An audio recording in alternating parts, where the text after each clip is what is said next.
Bonjour à tous, donc aujourd'hui je vais vous montrer comment passer de ça à ça.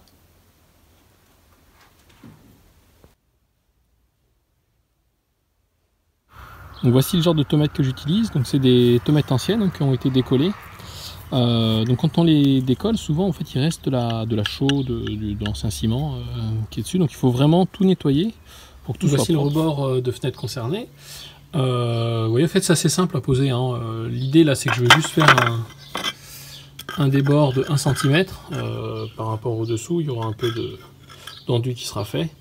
Donc, du coup je trace une ligne là où va arriver mon carreau, et après je vois ce qu'il faut découper. Donc je suis un peu plus petit parce qu'il y a un peu de joint quand même entre chaque carreau, donc il n'y a vraiment rien de difficile, hein. C'est juste le seul truc un peu pénible, ça sera de découper à la meuleuse ces morceaux.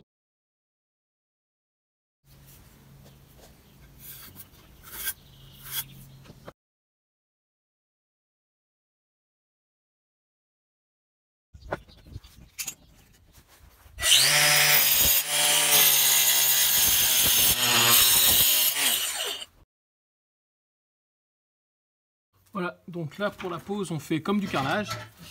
J'ai mouillé mon truc là, qui commence déjà à sécher d'ailleurs, ça boit beaucoup l'eau, la dalle en béton là. Bon, j'étale de la colle, et le gros but de tout ça c'est de bien niveler, parce que on va avoir quand même un truc qui ici est pas très plat, pas bien de niveau. Donc il y a des aspérités, les tomates elles-mêmes ont des aspérités. Donc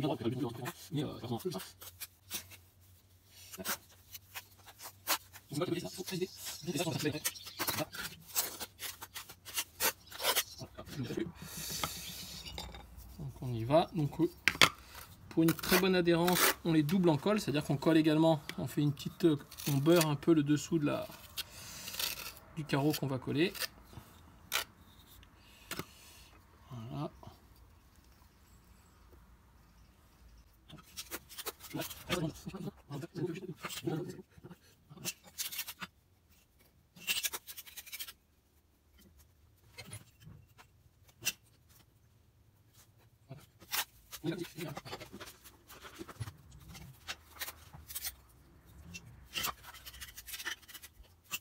Donc voilà, là c'est collé, comme on vient de voir.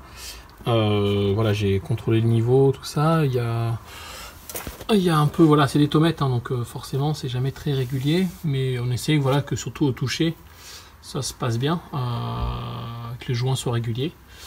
On s'adapte, moi je m'adapte sur le fond parce que de toute façon là ça sera enduit comme je vous disais. Voilà.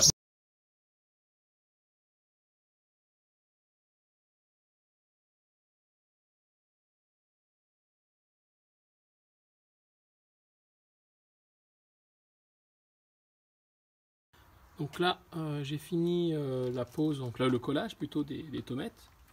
Donc il y a quelques ajustements à faire, hein, pour obtenir quelque chose de bien droit. Donc ça c'est du niveau, donc c'est voilà, c'est tant que la colle est pas sèche, on peut ajuster la planéité du truc. Donc pour les joints, je vais utiliser de la chaux blanche, donc de la NHL. Il y a également de la calcique qui existe, donc c'est en CA, qui est un peu plus cher. Donc c'est là par exemple un sac de 40 kg, ça vaut à peu près 10 €. En tout cas pour le type de pièce que j'ai ici, ça me va très bien.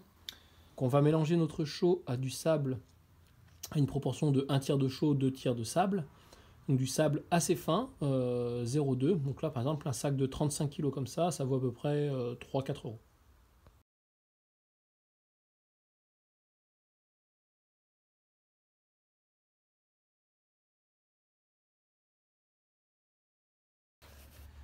Donc voilà la consistance. Donc c'est un truc normalement je l'ai presque pas fait assez fait liquide.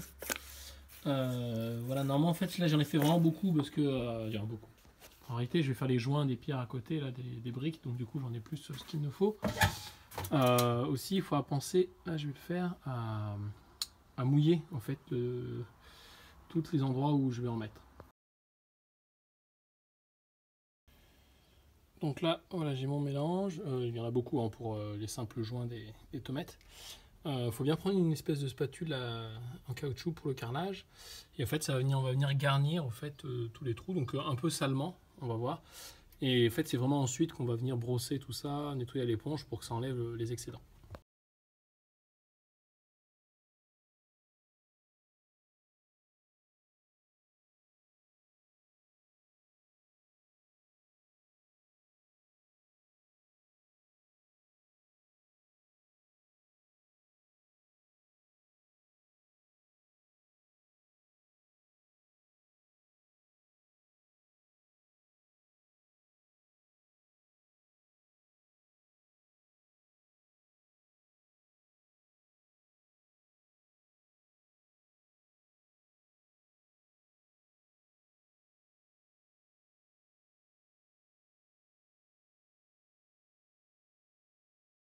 Donc voilà le résultat qu'on obtient là, après le passage de l'éponge, tout ça, et le séchage.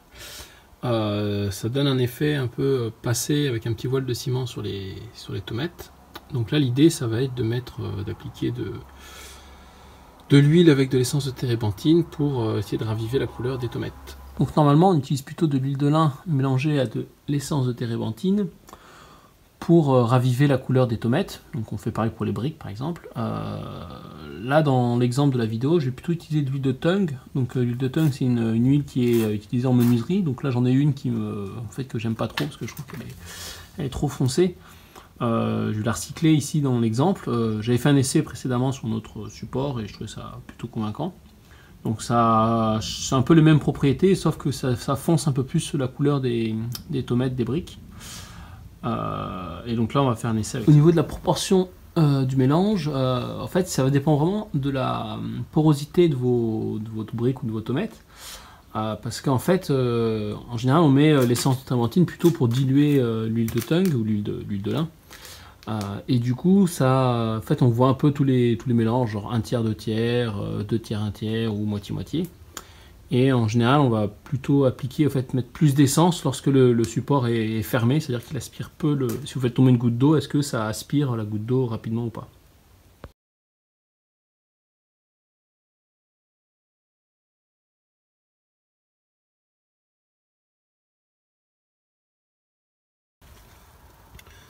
Voilà, donc il ne faut pas hésiter à appliquer jusqu'au refus, c'est-à-dire vraiment lorsque le support n'arrive plus à aspirer le produit, quitte après à ressuyer derrière avec un petit chiffon. De toute façon, ça finit toujours par sécher, hein. Ça reste jamais huileux toute une vie.